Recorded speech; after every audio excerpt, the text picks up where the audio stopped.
that there would be an end to man-made suffering inflicted upon dock workers. There is no doubt that dock workers in the Gambia contribute immensely toward the socio-economic development of our motherland, which is the Gambia.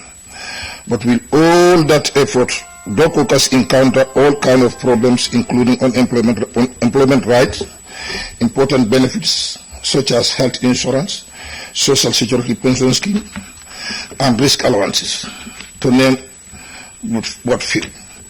The working environment of dock workers, for example, you have hazards, cargo, and dangerous goods. Therefore, that makes dock workers vulnerable to different diseases. And they don't have medical insurance too. Transformation. This is second of its kind.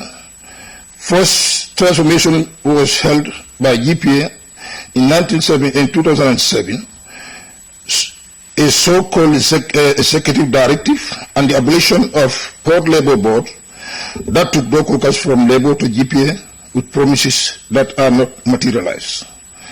So for this time around, we expect that this august body to come out with a redress to the problem affecting dock workers. As a trade union, we don't allow anybody to muzzle the spirit of trade unionism, but still, we are ready to cooperate and work with any genuine agents that want to work with us for the interest of both parties.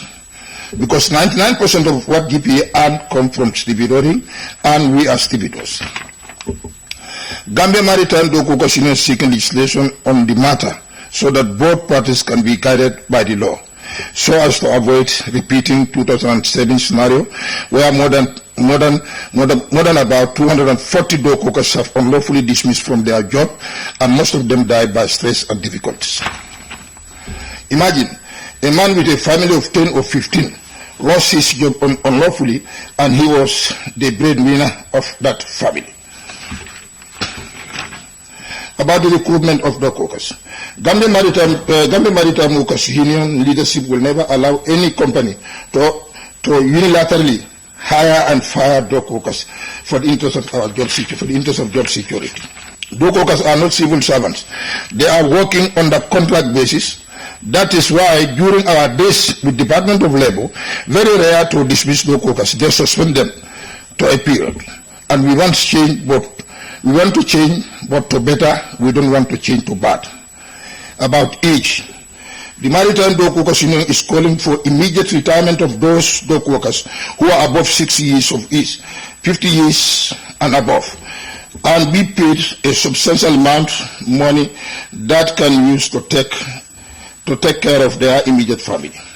Review a very important document, and that is the roadmap for the establishment of a subsidiary dock workers labor company.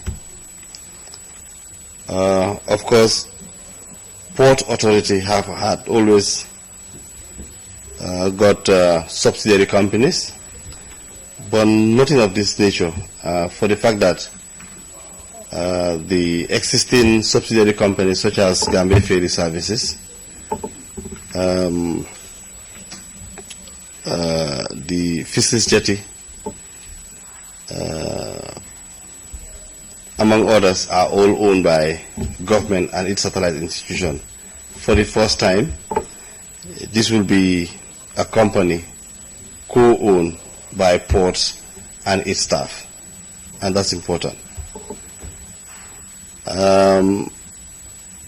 It is important for the fact that this segment of the staff also represent the most important segment when we talk about port operation and port services. And because they were so important, and both management, the previous boards, government, and staff of GPPA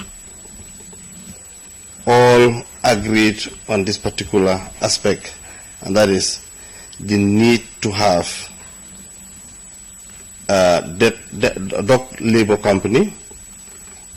And because we didn't know how that kind of company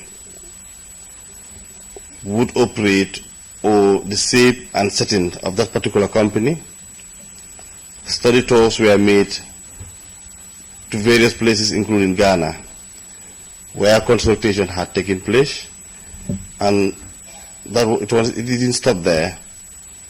A consultant who also had assisted the Ghana Port Authority to set up similar company in Ghana was also engaged and hired to assist us management of port on steps to take for the realization of this particular company and what would be the strategy.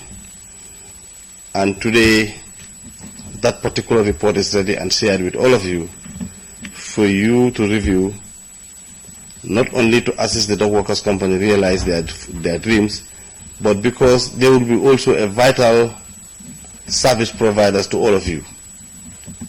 The service that they do matters to you. How they do it, when they do it, what service, how much they charge. It is the customers and the clients that are going to pay for these particular services.